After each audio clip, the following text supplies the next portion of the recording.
वो शब्द में तो कोई बात नहीं होगी, उसमें तो नमस्ते हो सकती है। साथियों, आज जो आप सड़क पर हैं, इसी तरह से इस देश में भिन्न भिन्न संस्थाएं, भिन्न भिन्न सामाजिक संगठन और तबके लगातार सड़क पर हैं। चाहे वो बेरोजगार युवा हो, चाहे वो किसान हो, चाहे आंगनवाड़ी महिलाएं हो, चाहे फौजी हो, जिस तरफ देखो अलग अलग तरीके से सभी लोग सड़क पर हैं और सबकी पिटाई हो रही है। मैं ये शब्द इस्तेमाल करूंगा, शायद सही रहेगा, आम जनता को समझ में आ जाएगा। सबकी पिटाई हो रही तबीयत से।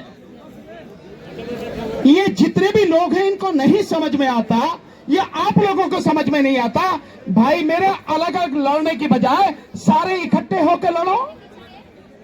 ये सरकार हर किसी की गर्दन काट रही है, ये सरकार हर किसी को तबाह करने पर तुली हुई है और इसीलिए लगातार इस तरह के कानून ला रही है।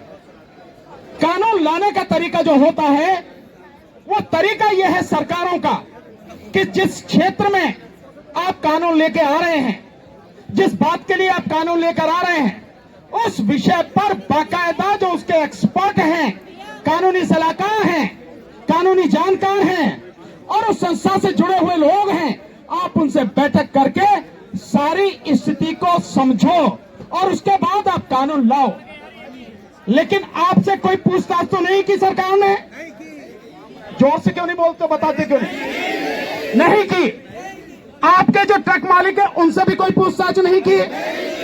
आपके जो संगठन है, उनसे भी कोई पूछताछ नहीं की? इनके जो कानूनी सलाहकार है, उनकी कितनी अकल है मेरी समझ में नहीं आता। लेकिन जब कानून वो बना रहे हैं, तो कानून से आगे सुधार होना चाहिए उस दिक्कत की वजह से, जिसकी वजह से बना रहे हैं। लेकिन मैं थोड़ा सा पीछे लेके जाता हूं। जब इन्होंने जुर्माने बढ़ाए थे, चालान के 1000 के 10,000 किए, 2000 के 8000 किए, क्या उस कानून के बाद में कोई सुधार हुआ? नहीं हुआ। बल्कि जो दुर्घटनाएं हैं, वो दुर्घटनाएं जो पीछे होती थी, वो दुर्घटनाएं लगातार और बढ़ गई। इसका मतलब यह है कि अब जब आप कानून बना रहे हैं, तो पीछे का आप डाटा देखो, पीछे की सारी स्थिति का आकलन करो कि उससे सुधार हुआ या नहीं हुआ। जब नहीं हुआ, तो आपको यह समझने की जरूरत है कि इसमें कमी कहां है, दिक्कत क्या है। ये सारी पूछ के समझ के आप कानून बनाओ। लेकिन ये कानून इस तरह से नहीं बनाया गया। कानून बनाने के लिए वैसे भी जो आपराधिक कानून है, ये क्रिमिनल लॉ है। हिट एंड रन वाला जो कानून है, ये क्रिमिनल लॉ है। क्रिमिनल लॉ के लिए जब आप कोई भी अमेंडमेंट कर रहे हैं, कानून बना रहे हैं, उसके लिए एक बहुत ही अच्छा एक आधार बनाया गया है, और वो है कि चाहे 100 के 100 गुनहगार छूट जाएं, लेकिन किसी भी बेगुनाह को सजा नहीं होनी चाहिए।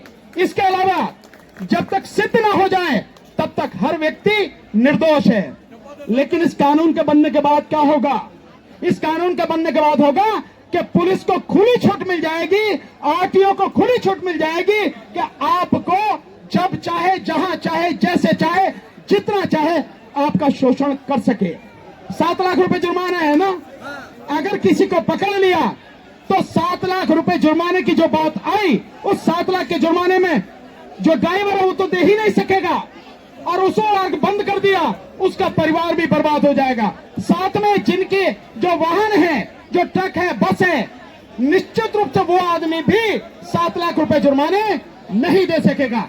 जिसका मतलब, आप बैठिए सब लोग, जिसका मतलब है कि सरकार को ये कानून लाने से पहले 100 बार सोचना चाहिए था।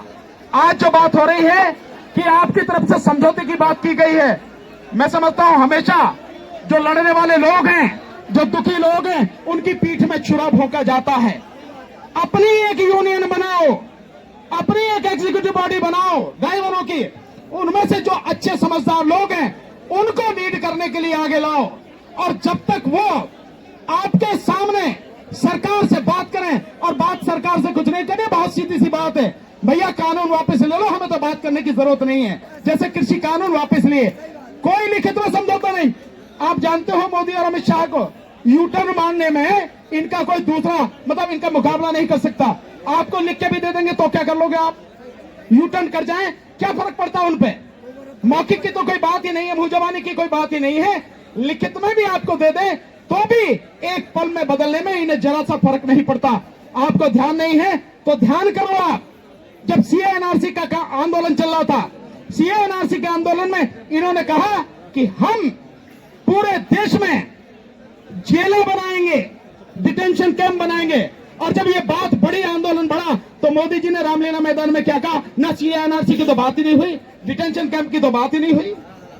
ये ऐसे पलट जाते हैं। सो मेरा आपसे निवेदन है, हम आपके साथ, हमारी टीम आपके साथ, जिस तरह की भी कानूनी सलाह, जिस तरह भी कानूनी मदद आपको चाहिए, हम बिना किसी पैसे के आपको वो प्रोवाइड कराएंगे, ये मेरा वादा है। दूसरा आपसे निवेदन है, धोखे में मत आ जाना, झांसे में मत आ जाना। सरकार के दलालों की कमी नहीं है। आप ही के बीच से लोग मिल जाएंगे जो चंद पैसों में बिक जाएंगे और आपका सौदा कर देंगे। ध्यान रखना इस बात को, मैं बार बार कह रहा हूं।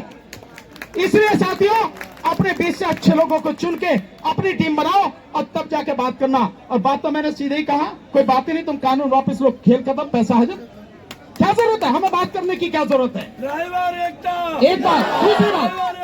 दूसरी बात साथियों, अभी इसी मंच से आप घोषणा कीजिए, मैं नहीं कर सकता क्योंकि आप ही कर सकते हैं, उसको आप ही को अधिकार है कि जब तक सरकार बिना किसी शर्त के ये कानून वापस नहीं लेगी, तब तक आपकी हड़ताल जारी रहेगी, टूटेगी नहीं किसी भी कीमत पर। इसी तरह से और एक छोटा सा और निवेदन कर दे रहा हूं, हम सबकी, सभी देशवासियों की समस्याओं का जो सबसे बड़ा कारण है, यह है मोदी सरकार। और मैं बात स्पष्ट कह रहा हूं, जब तक इस सरकार को उखाड़ के नहीं फेंकोगे, इस देश के लोगों की समस्या का समाधान नहीं होगा। इसलिए, और ये सरकार जीत के आ रही है केवल ईवीएम से। और हम यही जंतर मंतर पर 2 दिन बाद 6 जनवरी को ईवीएम के खिलाफ आंदोलन कर रहे हैं, पूरे देश से लोग आ रहे हैं। मैं आपसे भी निवेदन करता हूं, आप भी आइए। हालांकि आपके पक्ष में मैंने रात ही प्रेस कॉन्फ्रेंस करके आपका समर्थन दे दिया था, आपकी हड़ताल को मेरा समर्थन है। जो कानूनी सलाह आपको चाहिए, कानूनी मदद चाहिए, वो आपको हमेशा उपलब्ध रहेगी। रात ही मैंने ये सारी बात कह दी थी और लाखों लोग उसको देख भी चुके हैं मीडिया पर। हम आपके साथ हैं, लेकिन साथियों आप भी हमारे साथ आओ।